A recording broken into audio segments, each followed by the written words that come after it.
Olá, aluno! Olá, aluna! Sejam todos bem-vindos, sejam todas bem-vindas. Eu sou a professora Rosimeire e vou estar com vocês na disciplina de técnicas de negociação na quarta semana de conteúdo. Então, vamos lá? Bem, hoje nós vamos falar a respeito dos impactos do estresse e conflitos que normalmente ocorrem em processo de negociação.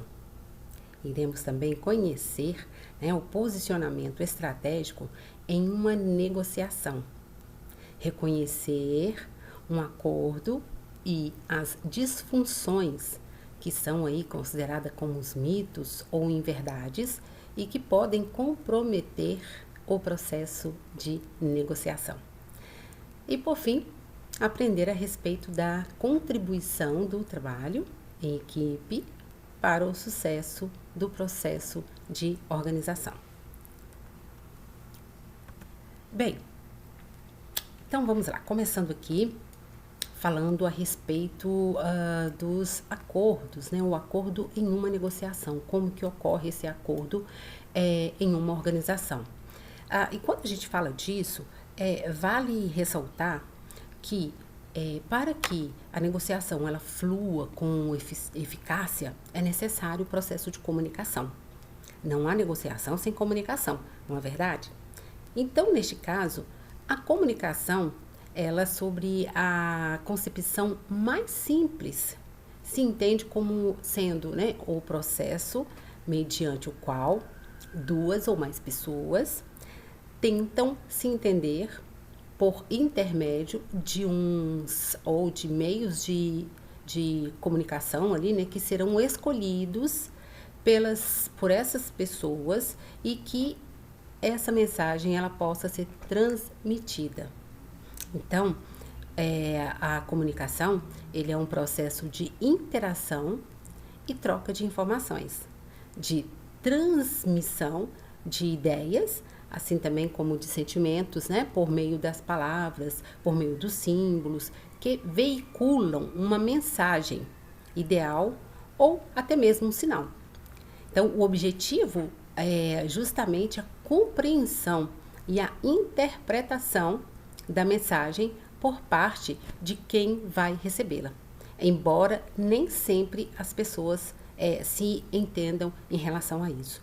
Então, significa que o processo de comunicação, ele vai ocorrer realmente quando eu tenho duas pessoas nesse processo. Uma pessoa só não faz sentido, eu vou comunicar com quem? Eu, professora Rosimeire, estou passando por esse processo de comunicação e tenho que comunicar uma determinada situação. Opa, e aí, quem que é a outra pessoa? Eu preciso saber quem que é a outra pessoa. E também a comunicação, quando a pessoa que vai passar, que vai transmitir a comunicação, ela estuda o ambiente onde que essa comunicação ela vai ser entregue, ele evita muitos fatos, como por exemplo os ruídos que acabam interferindo no entendimento da outra pessoa em relação ao que ela está querendo passar, ou o problema que está sendo ali pautado para resolução.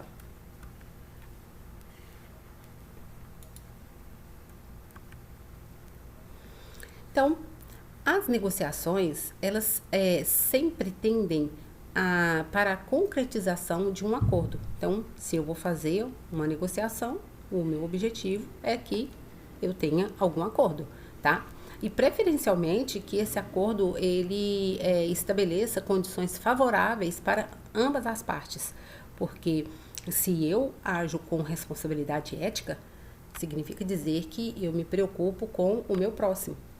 E eu me preocupando com o meu próximo, significa dizer que eu vou, provavelmente, num aspecto desse, trabalhar para que ambos saiam ganhando, ambos saiam satisfeitos da negociação.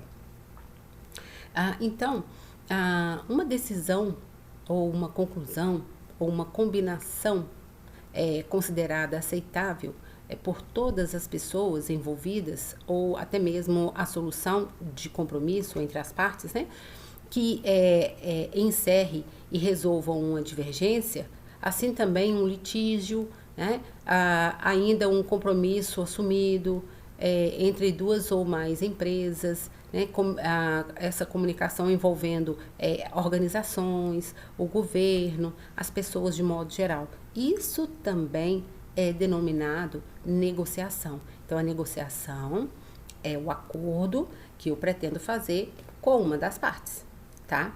E que esse acordo ele seja pré-estabelecido, que as outras partes conheçam, né, tenham aí noção do que está sendo acordado e que esse processo ele seja concretizado. Então, neste aspecto, quando a gente está falando de acordo, nós também temos que ser flexíveis, não é? Nem sempre a gente vai ter que ficar firme ali. Eu preciso também, em algum momento, em dado momento, eu preciso ser flexível. Eu preciso saber também conceder e, ao mesmo tempo, para eu conceder, o que a outra pessoa pode me favorecer, pode me possibilitar, desde que não seja de nada que venha a ferir, né, a integridade moral das pessoas, física e moral, enfim. Então, estou participando de um processo de negociação e eu vou ceder, mas alguém vai ter que direcionar para mim alguma concessão. Então, num acordo está entre as habilidades as mais importantes de um negociador. Então, o negociador ele tem que ter habilidade, aí eu tenho habilidade operacional, habilidade tática e habilidade estratégica, tá? A estratégica está lá no topo da pirâmide, a tática está no meio e a estratégica no chão, a operacional no chão de fábrica. Então, na verdade, para eu saber conceder e ao mesmo tempo eu conseguir usar das minhas habilidades para concessão, o que eu devo fazer? O que eu tenho que pensar? Essa concessão ela é importante? Até que ponto ela é importante? Quanto que essa concessão vai custar? Será que é um valor assim que compensa eu lutar? O que eu quero em troca, que é a concessão, ou melhor, o que posso obter em troca? E qual é o padrão de concessão do outro lado? Que eu também tenho que pesquisar, eu também tenho que saber como que é. Eu não posso só tomar por mim a decisão, sendo que o outro lado também, ele vai ter que fazer a mesma coisa.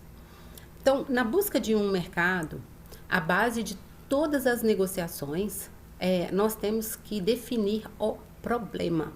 Então, para eu resolver uma situação, eu preciso saber qual é o problema, não é verdade?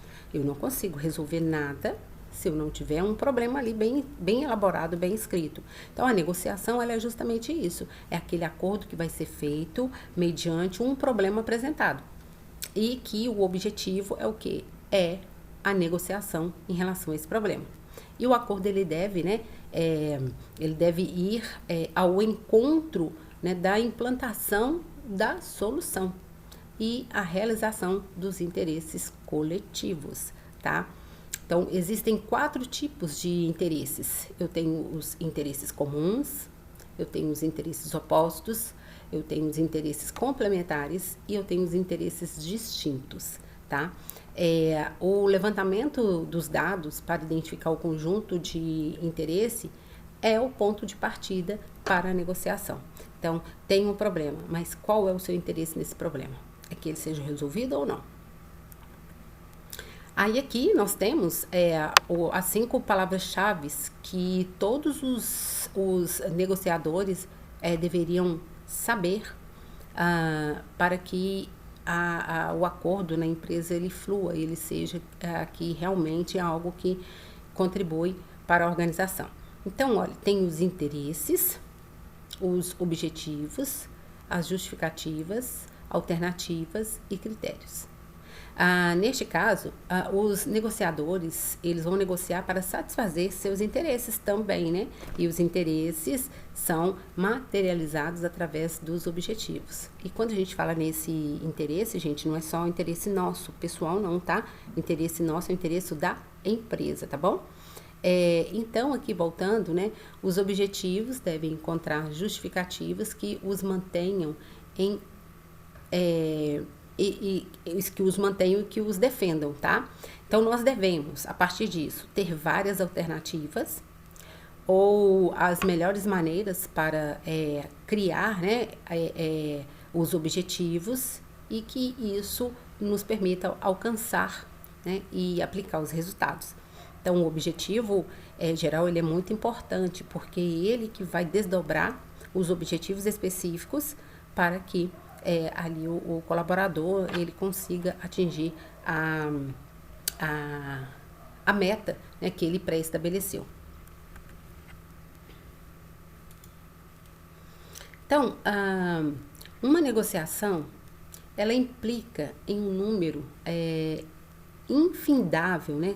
Não tem fim esse número de escolhas. Então, dentro, por exemplo, a questão do local, a questão da oportunidade que vai surgir ali, se caso a empresa for estabelecida, né? Quais as estratégias e táticas que será utilizado, os termos, né? Os acordos, de que forma eles serão implementados. Tudo isso faz parte da negociação.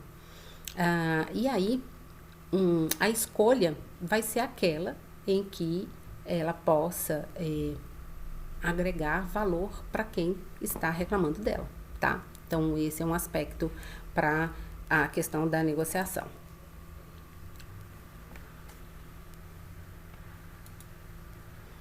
Então, no âmbito das negociações internacionais, por exemplo, né, para se negociar com os chilenos, vamos supor, por que disso? Porque cada país tem uma cultura, tem uma tradição. E nós precisamos estudar a cultura desse país, o que pode e o que não pode. Porque se nós formos que nem turista, nós não vamos saber nos comportar bem. E às vezes algo assim que é tão simples para nós, para o outro lado não é tão simples assim, tá?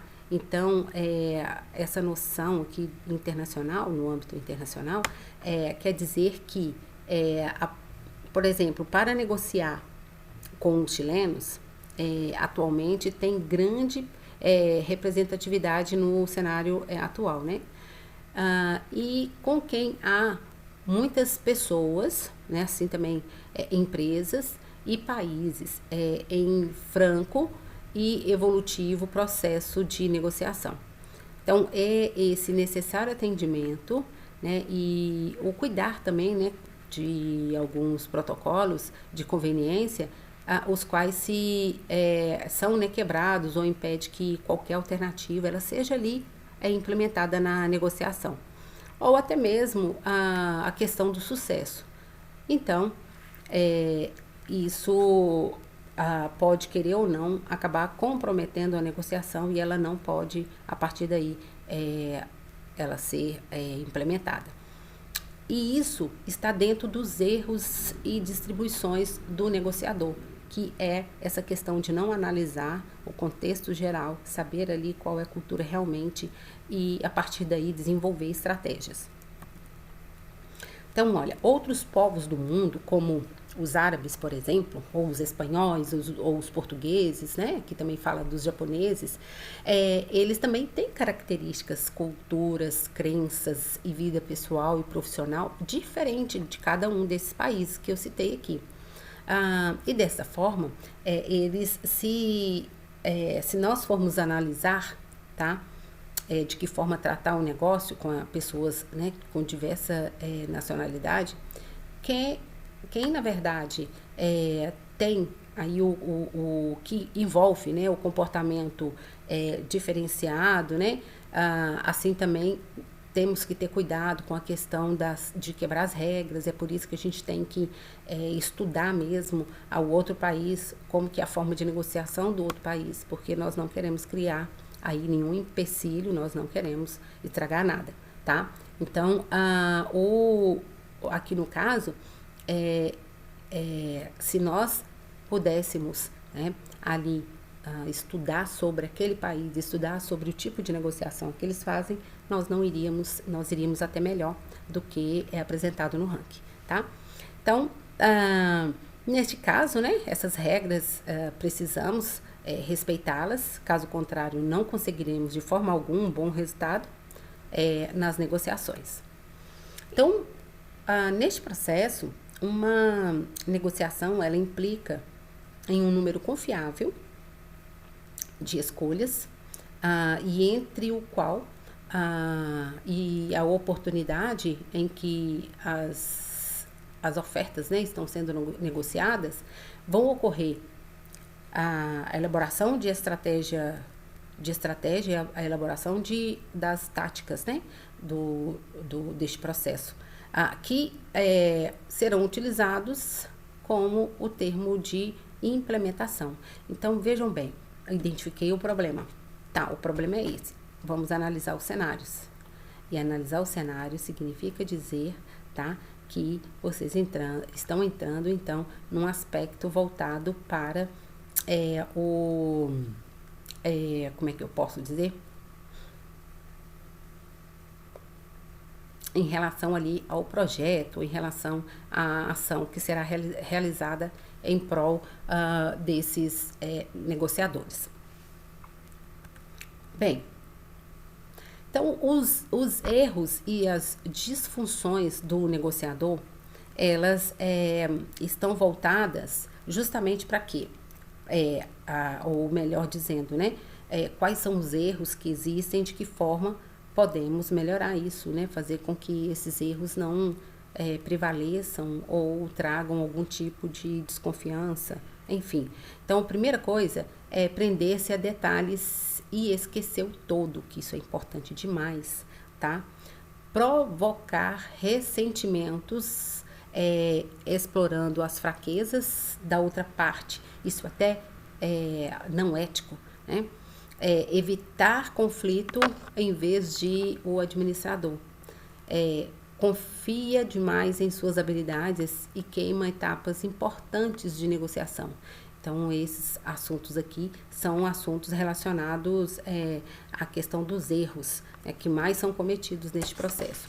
Outra questão que é erro ou até mesmo a disfunção aqui do negociador são as coisas improvisadas, né? Então, assim, como que eu vou levar a sério uma negociação, sendo que eu estou ali improvisando tudo, estou tendo que fazer aquele jogo de cintura e até mesmo desprezando, né, o planejamento que está ali. E cadê a ação, né? Cadê o plano? Além disso, não cumprir com os prazos ou promessas, né, assim, velado pelos fornecedores. Isso, querendo ou não, vai ser negativo, porque vai afetar a credibilidade, responsabilidade ali daquela empresa. Então, trabalhar com uma margem muito estreita de capital de giro também é muito perigoso. E para a gente recuperar esse capital de giro, precisamos de vender em uma grande quantidade e nessa quantidade não pode ter muitas despesas. Não cumprir o prazo, né? Então, e as promessas, preocupar-se apenas com o seu lado. Isso é um erro gravíssimo, porque na negociação existe não uma pessoa, mas existe mais de uma pessoa. Então, preocupar-se só com essa questão de eu trabalhar para mim mesmo, trabalhar para o hospital, não pode, não é assim que funciona. Ignora as diferenças e desrespeito ao longo da história, né? E também ao longo aqui dos exemplos que nós temos no nosso dia a dia. E, querendo ou não, a lógica, ela brinca, né? Brinca não, né? A lógica é que o negociador, ele não ignore essas diferenças. Quando ele ignora essas diferenças, ele está contribuindo ali para uma exclusão, né? Está fazendo uma abordagem voltada mais para a questão do preconceito, né? Enfim. Então, é um erro gravíssimo quando o gestor, ele ignora as diferenças entre as pessoas. Trabalha com uma margem estreita. Trabalhar com uma margem estreita é mais do que, como é que eu posso dizer, perigoso, tá? Que nós não sabemos o dia de amanhã. Não explora convenientemente o fator tempo, tornando-se impaciente em relação a isso.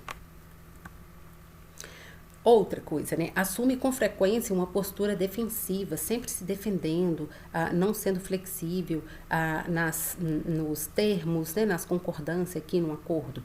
Está mais preocupado em falar do que ouvir. E hoje nós aprendemos que o ouvir é muito mais importante do que o falar, tá?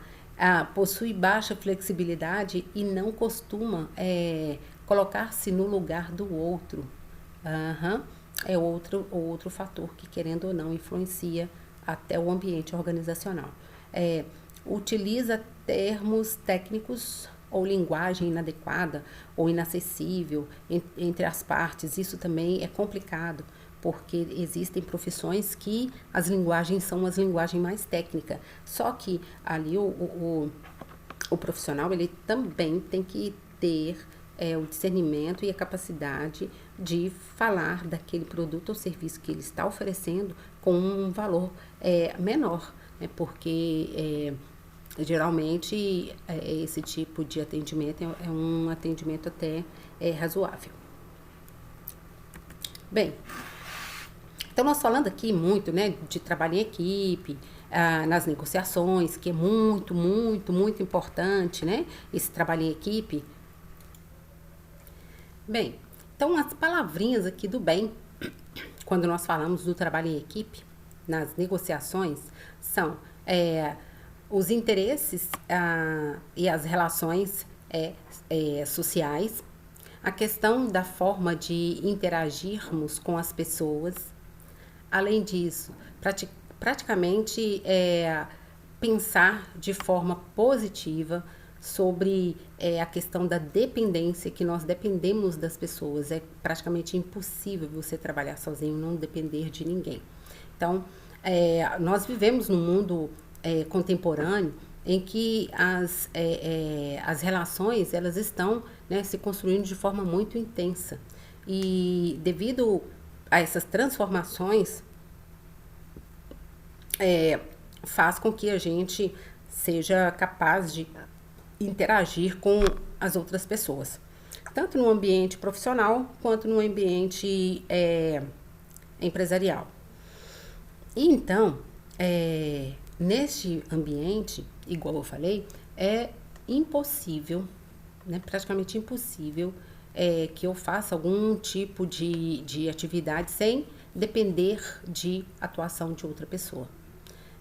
As quais, né, têm aí também as suas habilidades, têm as suas competências específicas, e essas pessoas que vai nos orientar a buscar, né, ali obter os resultados, as demandas diárias, né, que nós temos que desenvolver para diversos assuntos. Então, eu tenho que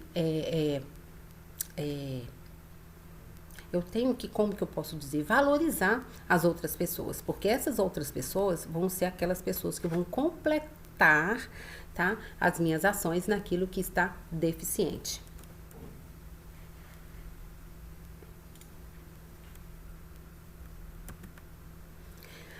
Então, olha, as pessoas, elas são diferentes entre si, né? Cada um tem aí a sua cultura, cada um tem as suas tradições, né? Cada um tem aí o seu jeito de pensar, de agir, enfim. Então, tem pessoas que, por exemplo, têm conhecimento bem mais vasto do que o meu, a questão, né, igual eu falei, da cultura, tem outras pessoas que são inteligentíssimas, tem a questão das competências, habilidades, a capacidade da pessoa em resolver problemas e ter a iniciativa também para resolver esses problemas. Então, o progresso das ciências, as transformações da humanidade, a evolução do mundo vem ocorrendo em razão dessas diferenças ou dessas inteligências que estão sendo postas, né, no mercado, às vezes até de forma negligenciada, né? Então, essas competências e habilidades, elas têm que ser o suficiente para resolver, por exemplo, problemas e a obter a solução de diferentes frentes, no caso aí seria a diversidade. Então, eu preciso valorizar, tá, essas transformações e preciso reconhecer que eu faço parte dela também. Então, imagine, né? Se fôssemos todos absolutamente iguais. Como é que seria o mundo? Eu ser igual a você, que é igual a fulano, que é igual a Beltrano, que é igual a Cicrano. O mundo não passaria pelas transformações que já passou, né? Permitindo então que nós estarmos nem um pouco acreditáveis, né? E também com perspectiva de evoluirmos e nos transformarmos assim em décadas mais próximas. Então, quando a gente não vê nada diferente, a tendência nossa é justamente impactar de forma negativa. Então, né, o trabalho em equipe, mediante a contribuição e auxílio das diversas inteligências, competências e habilidades das pessoas, é quase uma atividade obrigatória na vida diária ali do colaborador, tá? Hoje, o colaborador ele não tem vontade, não tem vontades. Né? Quem determina isso e que deveria determinar era a pessoa que é responsável por essa situação. Então, o trabalho em equipe, nós podemos defini-lo como um conjunto ou um grupo de pessoas com habilidades complementares, ou seja, uma habilidade complementando a outra, um conhecimento complementando o outro conhecimento, né? De comprometimentos uns com os outros, e esse comprometimento levando em consideração a missão, a visão, os objetivos, as metas, né? Tudo isso dentro de um plano de trabalho bem definido, tá? Isso faz parte, então, deste processo de planejamento da negociação em equipe. Bem, então os envolvidos na equipe, eles devem combinar brevemente algumas formas de atuação, de contribuição, né, de presença durante a negociação. E na medida em que suas competências e habilidades que somados possam produzir resultados positivos e desejados. Então, ou seja, se eu faço parte da equipe de negociação e essa equipe está passando por um treinamento que eu já fiz, a empresa vai lá e me chama para fazer novamente aquele curso. É ruim, porque querendo ou não, pode ser que eu até contamine e com informações dadas para as pessoas dentro ali do ambiente. E nada mais justo de que dar 1 hora só para que o aluno responda e depois ele pode vir para a sala de aula, tá? Bem, aqui nós temos alguns conceitos, né, e compreensão às controvérsias em negociação. Então, vou fazer aqui uma perguntinha, tá? Olha só.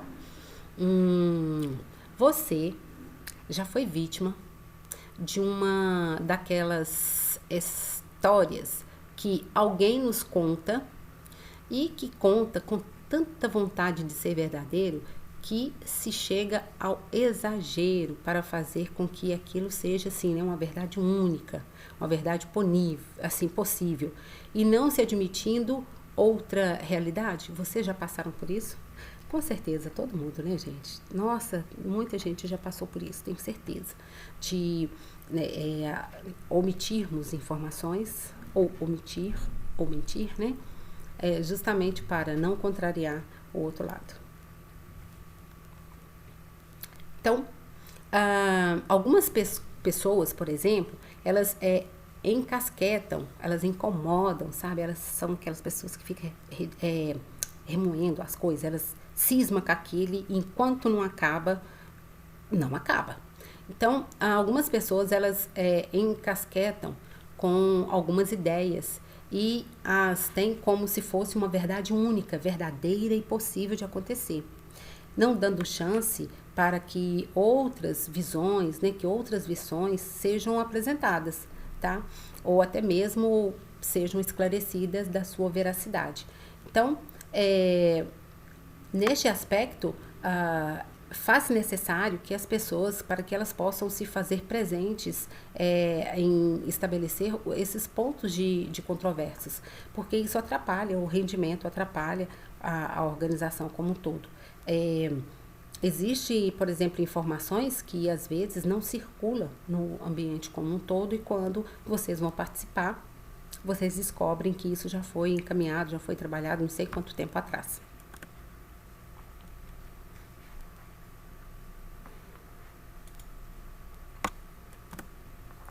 Bem, aqui eu trago algumas características de pessoas com comportamentos autoritários, arbitrários e inflexíveis. Ah, por exemplo, essas pessoas, elas são próprias daquele indivíduo que não aceita opinião diferente. Então, são pessoas que acham que a sua opinião é única e não é, e não são flexíveis.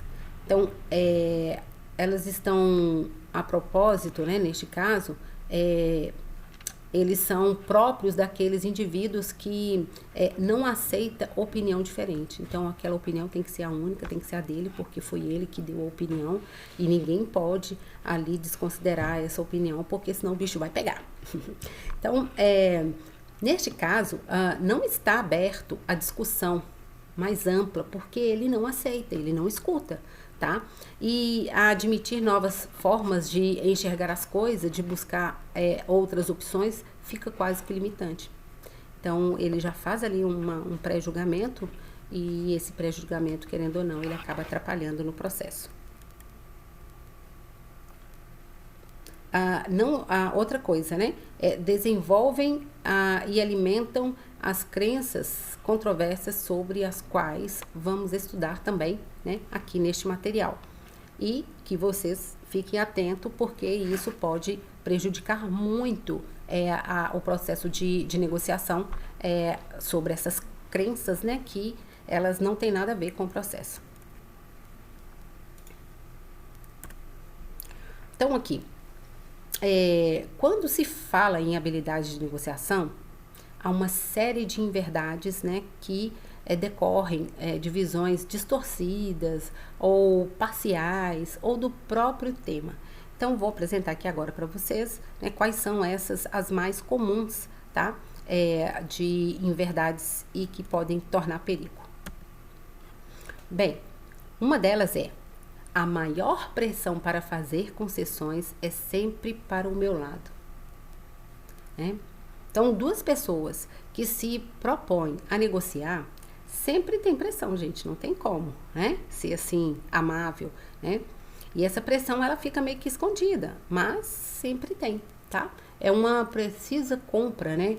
Ou numa venda, por exemplo, a quantificação dessas dessa necessidade, ela passa a ser muito mais difícil, muito mais do que uma simples ela simplesmente existir. Uma das dicas neste caso é fazer o quê? É procurar o negociador como se as pressões não fossem equilibradas, ou melhor, que as pressões, né, fossem equilibradas, e assim você irá fazer concessões mediante parcionalizamento, tá? Então aqui, olha, nós temos outra questão. Busque identificar as efetivas necessidades do outro lado, pois assim poderá ter uma ideia melhor das pressões a que ele está inserido. Então, isso é muito importante também, porque vai fazer com que você desenvolva as estratégias necessárias para manter, né, ali aquele perigo longe.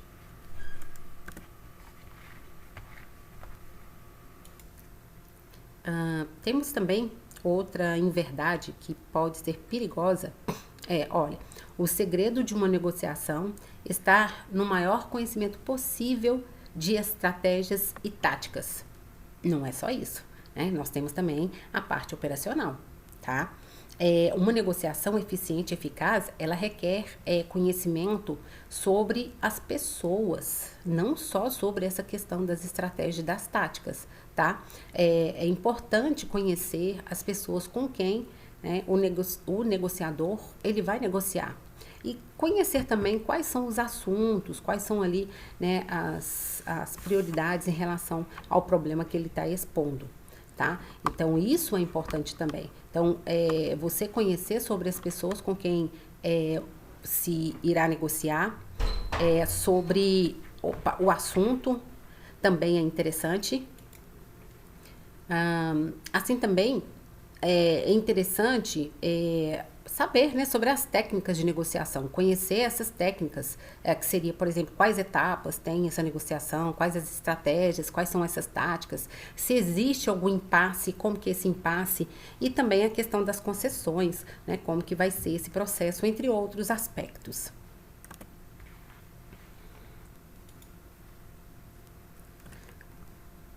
Bem, uma boa metodologia está sempre atrelada a determinado tipo de negociação ou negócio. Vejam bem, uma precisa como que eu posso dizer? Num caso da negociação, uma parte precisa comprar e a outra parte precisa vender, tá? Vamos imaginar isso.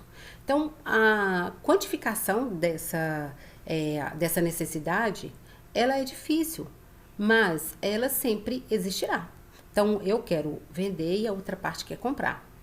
Eu quero vender por um valor X, a outra parte quer comprar por um valor Y. Então, vai ter esse impasse. Não tem como. Não tem como nós sentarmos numa mesa de negociação e achar que tudo vai ser lindo e maravilhoso, que não é, tá?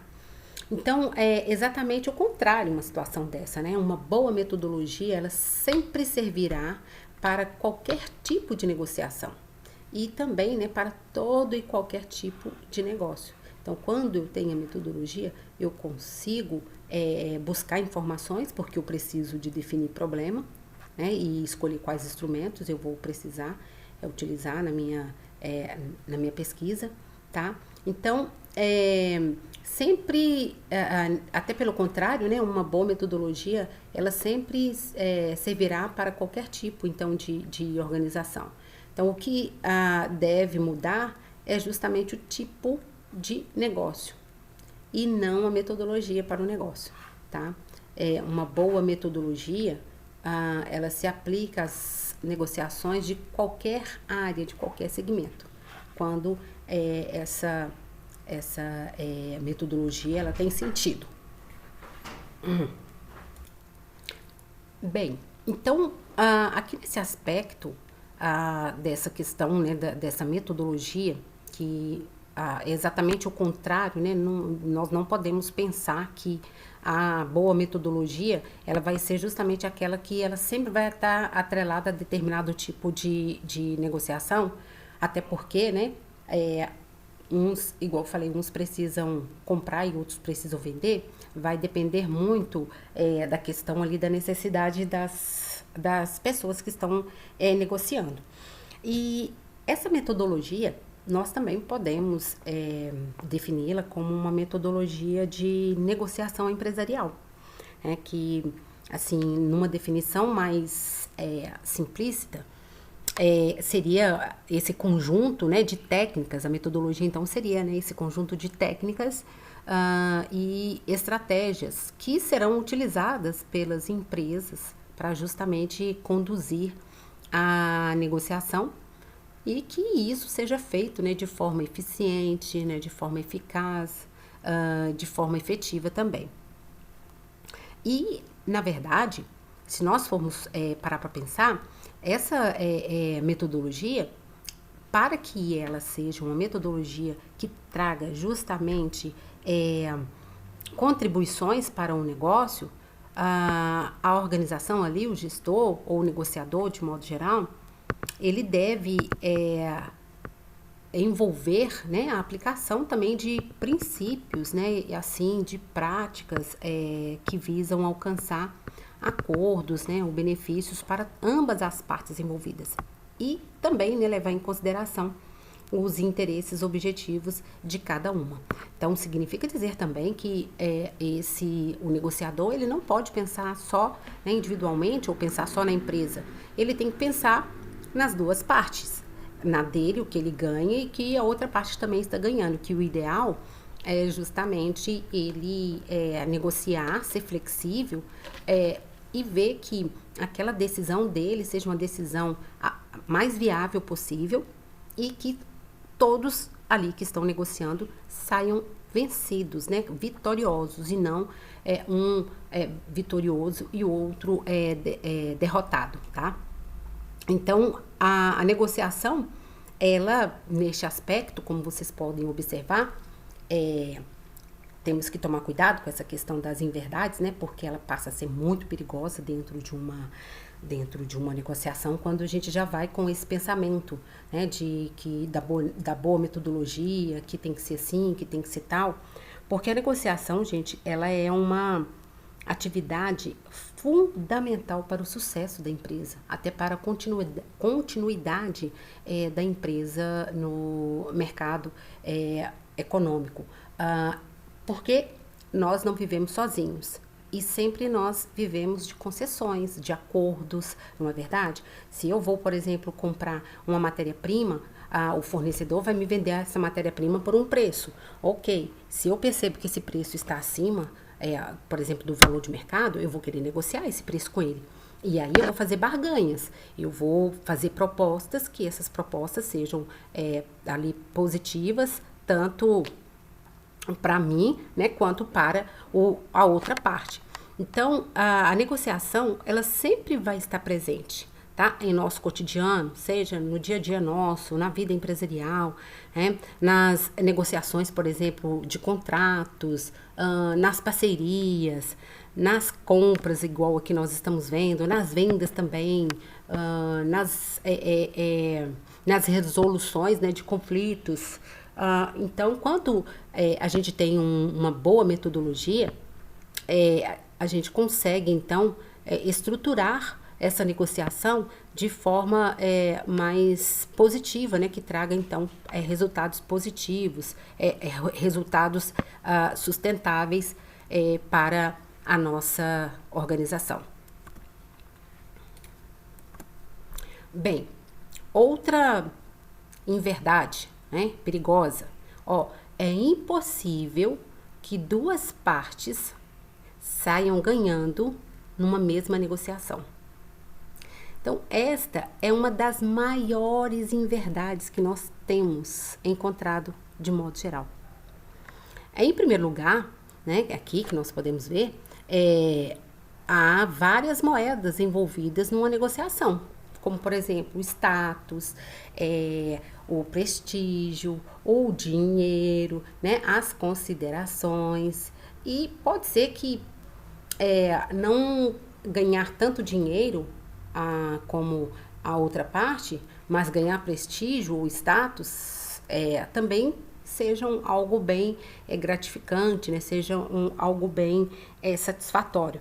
E para que as duas partes saiam ganhando, é importante, gente, que o negociador ele se prepare. É importante que ele busque ações que vão fazer com que aquela como é que eu posso dizer, com que aquela negociação ela seja eficaz, que traga então resultados para as duas partes. Então, como nós podemos observar, né, a oportunidade de conhecermos essa questão das metodologias, ela é fundamental para a gente ter boas práticas de negociação.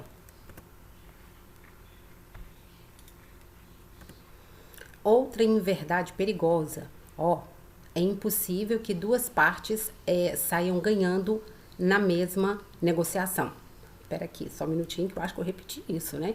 Ou seja, em negociação é mais importante falar do que ouvir. Vejam bem, né? Se você fala mais do que ouve, como que você vai saber o que a outra parte ela quer?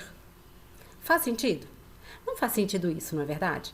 Então, você também tem que saber ouvir a outra parte, assim como a outra parte também tem que saber ouvir você.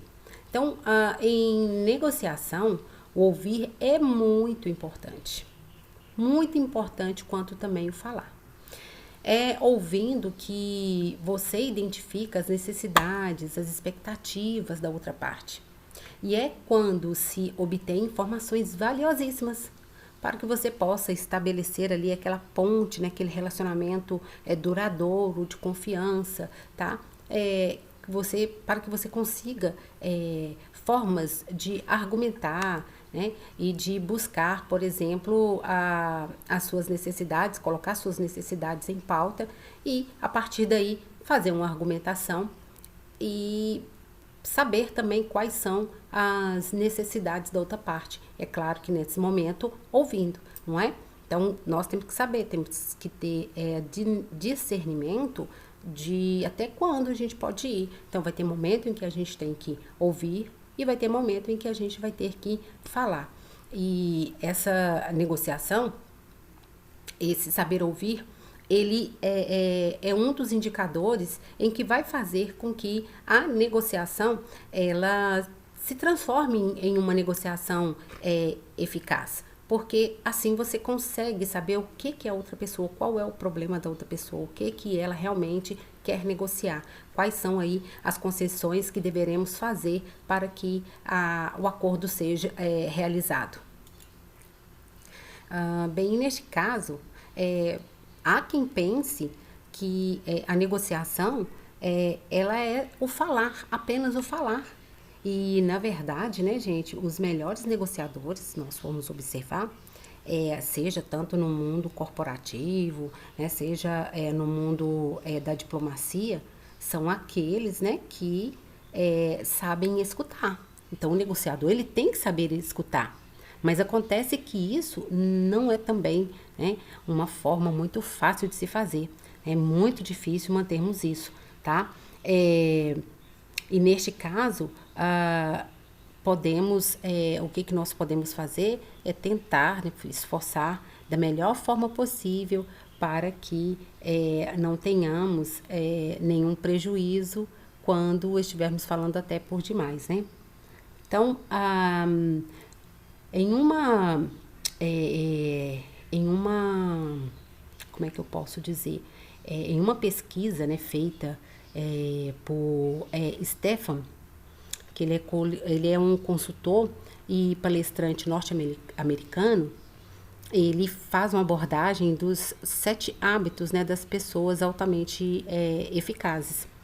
E ele chama atenção, né, para o fato de que, apesar de uma aparente aptidão física, mas facilitadora da escuta que da fala, a verdade é que não somos habilitados nem capacitados ao longo, né, de nossa formação educacional para ouvir.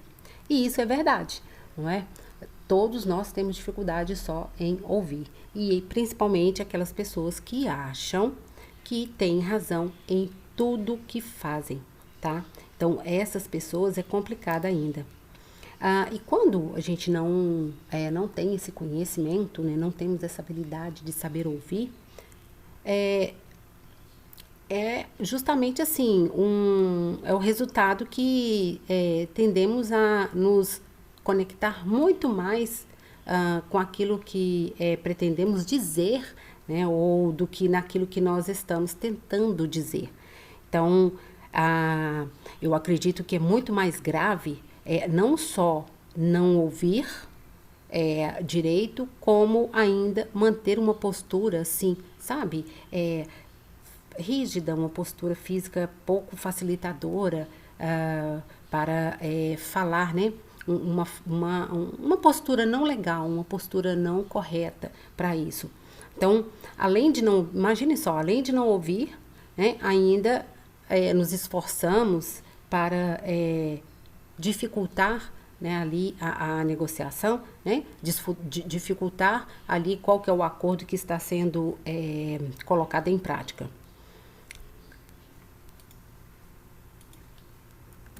Pois bem, existe um estilo ideal para a negociação? Essa também é outra inverdade perigosa. Né? O que vai existir são as nossas experiências, né? As pesquisas que nos provam que não há um estilo ideal, né? Que o ideal seria ter naquela equipe os 4 estilos representados e usá-los a nosso favor, né? Usá-los de acordo com as características dos outros negociadores e do próprio momento da negociação. Bem, os estilos, assim, que são os principais, que a gente pode dizer, né, quais são esses 4 estilos, eles estão relacionados justamente à questão de... Então, esses estilos são, respectivamente, o individualista, os cooperadores, os concorrentes e os altruístas.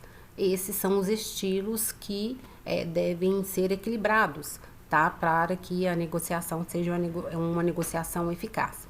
Então, no caso do individualista, ele sempre vai procurar maximizar, né, os seus próprios resultados. Ele não quer nem saber da outra parte, ele desconsidera a outra parte, ele nem pensa na outra parte.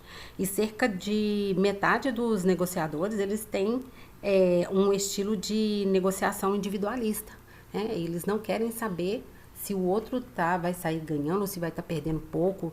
O importante é que eles saiam vitoriosos. Depois nós temos aqui também, né, o perfil cooperador, né? São, como pode observar aí, olha, cerca de 25 a 35% dos negociadores, eles fazem um esforço para maximizar os resultados, né, da empresa e da outra parte também, né? Então eles se esforçam para isso e ver se os recursos que ali foram divididos de forma justa, se realmente vai trazer algum retorno para eles. Aqui eu tenho também os concorrentes, né, que cerca de 5 a 10% dos negociadores, eles conseguiram um acordo melhor, tá? Então, a palavrinha mágica aí, né, esse acordo melhor, ele dá aquela sensação de que a pessoa venceu. Mas, ao mesmo tempo, é perigoso porque ele está pensando em quem? No oponente dele, tá? Então, seria interessante conseguir um acordo, um melhor acordo, para que ambas as partes saiam ganhando. E eu tenho aqui o 4º estilo, que é o altruísta. Nesse estilo, muitas pessoas, né, pensaram que esse estilo é um estilo diferenciado. E é verdade, é um estilo bastante diferenciado, porque neste caso, né, o negociador, ele quer colocar as suas necessidades e os seus desejos, assim, abaixo dos desejos dos colegas. Então, é como se fosse assim, ó, os desejos e as necessidades dos colegas vão ser dada mais atenção do que os seus próprios desejos, né? Então, eles, neste caso aí, esses negociadores, eles se comportam de maneira, assim, pacífica, justamente porque eles querem uma negociação, né, duradoura, quer aí manter um relacionamento duradouro.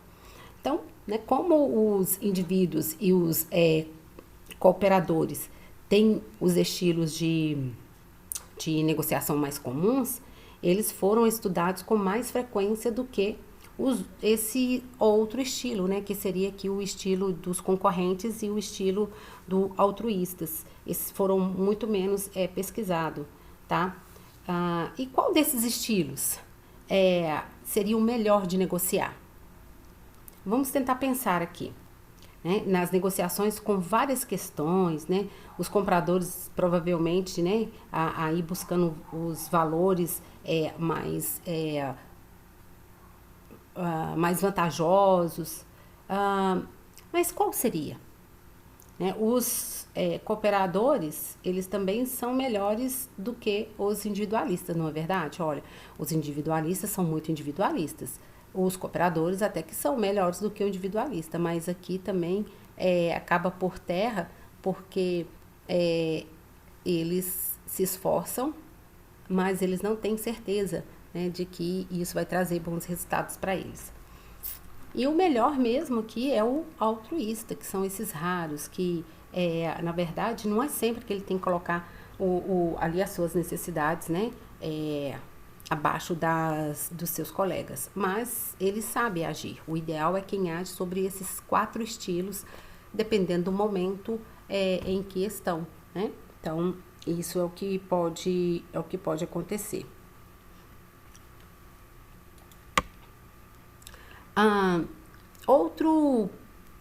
Outra inverdade, então, que se torna perigosa, é a de que é importante conhecer as fraquezas do outro negociador para poder usá-las durante a negociação. Fica até parecendo aqui que esse negociador está indo para um embate, para um combate, né? Onde alguém vai ter que sair vivo e vitorioso. Então, as pesquisas, elas provam que qualquer argumentação calcada nas fraquezas da outra pessoa, né, tende a tornar esta mais defensivas, né, e menos propensas a negociar. Então, neste caso, pode-se aí ter conseguido uma vitória a curto prazo, porque quando chega em casa, aí que ela vai ver o que é esse processo. Então, na verdade, aqui pode-se até conseguir uma vitória em curto prazo, mas isso a médio e longo prazo poderá representar uma vitória de custos mínimos altos. Então, o negociador, ele tem que pensar muito bem nessa parte. Ele não pode, assim, já querer... e também é antiético, né, gente? Imagine só, eu olhar a fraqueza do meu ali, né, do negociador, com quem eu vou negociar, e jogar todas as minhas estratégias com base na fraqueza do outro. Isso aí não é legal, isso aí não é uma negociação saudável. Então, é possível que 2 partes saiam ganhando numa mesma negociação? Porque a falácia era de que não existia. E agora é possível? Então, esta é uma das maiores inverdades que temos encontrado, tá?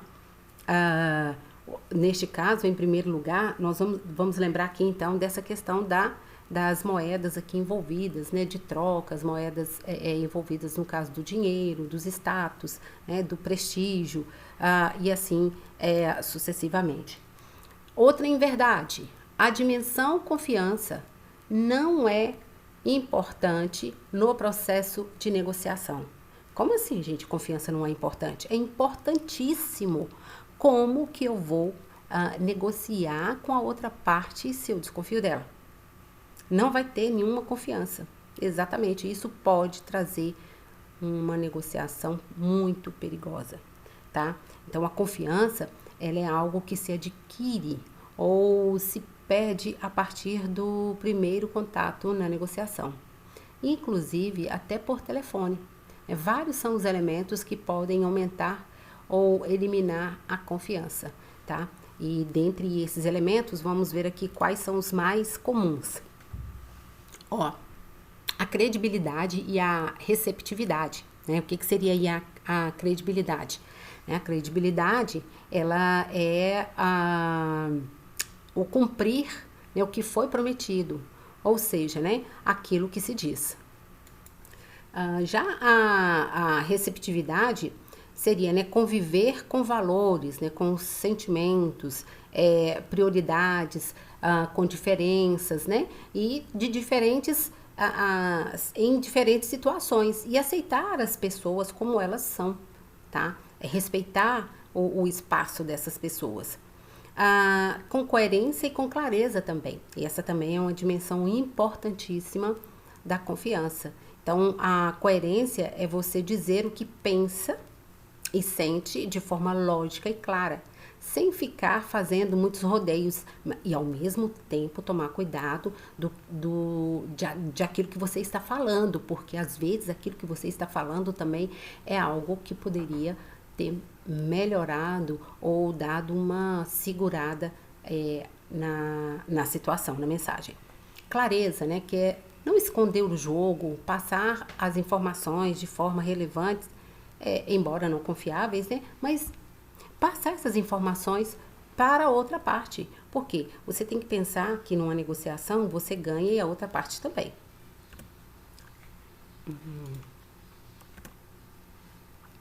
Outra falácia, né? Outra inverdade. A maior flexibilidade prejudica a negociação. Vê se uma maior flexibilidade vai prejudicar uma negociação. Vai facilitar, dependendo aí do negociador, de quem está se negociando, às vezes isso pode facilitar. Então, a flexibilidade ela pode ser definida como a capacidade do negociador em ver as mudanças ou até mesmo qualquer ideia nova e transformá-la em uma oportunidade e não como uma ameaça. Então, sempre vai ter os dois lados, mas o bom negociador é aquele que vê naquilo que parece ser ruim, ele consegue tirar ali o positivo, tá? Então, dentre essas situações, o negociador, ele tem que ser flexível e aberto às novas alternativas, ele tem que ser capaz de efetuar negociação mais ricas. Além disso, ele deve ser capaz de se colocar no lugar do outro, que é a questão, né, da empatia, e examinar a viabilidade, se realmente essa viabilidade ela é propensa e argumentar em relação a essa viabilidade. Bem, então aqui nós temos, para que a negociação ela flua bem, para que a negociação ela se torne uma negociação eficiente, eficaz e efetiva, o negociador é interessante que ele se prepare, é interessante que ele construa algumas etapas para facilitar esse processo para ele até mesmo saber quais são os passos, o que vai acontecer logo depois, né, de uma negociação, por exemplo. Aqui eu trago esses 4, né, que são os que foram relacionados pelos autores, né, aqui a respeito. Então, a primeira etapa é a preparação, tá? A preparação é uma etapa fundamental da metodologia de negociação empresarial. Nessa fase, é necessário realizar uma análise detalhada da situação, tá? Para você identificar qual é o problema que existe, para não desenvolver algo que não está relacionado àquele problema. Além disso, é nessa fase também que se realiza uma análise para identificar os interesses e os objetivos da empresa. Então, além da analisar a situação, deve ser analisado também, identificado aqui, olha, com detalhes, os indicadores, né, que são interessantes para conseguir alcançar os objetivos que a empresa estabeleceu. Assim também como conhecer o mercado, saber a concorrência e, além disso, né, definir também quais estratégias e quais táticas deverão ser desenvolvidas durante esse processo de negociação. A segunda etapa, ela está relacionada à abertura. Então, primeiro eu fiz toda aquela preparação, estou de posse com todas essas informações. E agora? Agora é o momento em que você, negociador, vai se envolver com a outra parte. Então, vocês vão se encontrar e irão iniciar a negociação. Nesta etapa, é importante estabelecer um clima favorável, um clima amigável, né, um ambiente tranquilo, sabe? Apresentar a proposta inicial para a outra parte, buscar ali entender as necessidades e as expectativas das partes, tentar se aproximar da melhor forma possível, até já para estar sinalizando ali de que aquela negociação ela vai ser uma negociação muito boa. No caso da exploração, já de posse também de todas as informações que o negociador revelou, então essa é o momento de buscar entender quais são as melhores aí necessidades ou interesses de cada um e, através disso, trocar informações. Então, a partir de perguntas, né, trocar informações. Então, essa etapa ela é importantíssima para aquele primeiro aspecto que nós vimos, que foi o do saber, ouvir. Então, é importante, né, o negociador ele ficar atento e demonstrar interesse, né, genuíno, para que tudo seja possível de ser identificado e as oportunidades de acordo serem acordadas. E a última etapa é essa etapa da apresentação. Então, nessa etapa, a apresentação ela vai ser justamente a análise final dos resultados que conseguiu com as informações que tinham.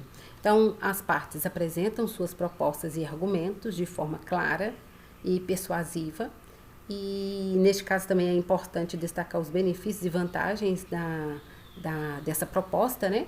Levando em considerações os interesses e os objetivos da outra parte também, que isso é muito importante, né?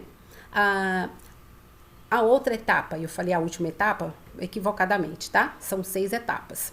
Então, essa daqui é a penúltima etapa, que é já, então, a negociação propriamente dita. Então, esse aqui vai ser aquele momento em que as partes vão colocar ali, né, as suas verdades à mesa e a partir daí eles vão chegar a um acordo. Então, é necessário ter aquela habilidade, né, de persuasão, é necessário que você saiba argumentar, tá? E também ser flexível quando puder, tá? Então, para encontrar a melhor solução, se caso só pelo o nosso encontro não está dando certo, então vamos flexibilizar e verificar os interesses aqui das partes.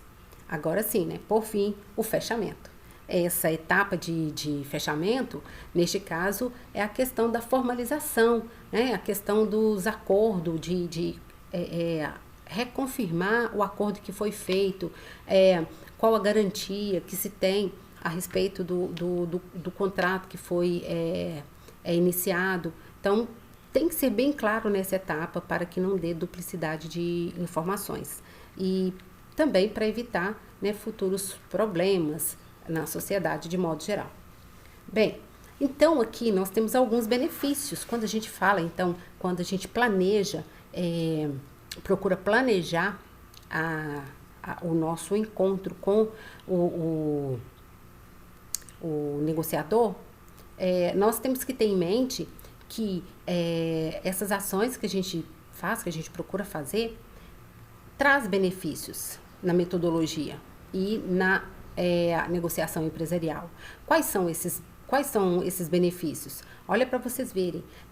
Uma maior eficiência nas negociações, a possibilidade de alcançar acordos mais favoráveis, a redução de conflitos e de desentendimentos, né? O melhor aproveitamento das oportunidades de negócio, maior satisfação dos clientes e parceiros, isso é muito, muito importante. Melhoria na imagem e reputação da empresa, porque a partir daí as pessoas elas vão começar a entender que elas são atendidas de forma diferente. Melhoria na imagem e reputação da empresa, maior segurança jurídica, porque neste caso, se você age certinho, correto, não tem para onde correr, né? Melhoria na gestão de contratos e parceiros. Esses são, né, esses benefícios que, na verdade, são importantíssimos para que a organização ela saia ganhando. Enfim, nós finalizamos então esse módulo e eu espero que vocês consigam aproveitar o máximo possível desse conteúdo trabalhado e desejo a todos bons estudos e até a próxima.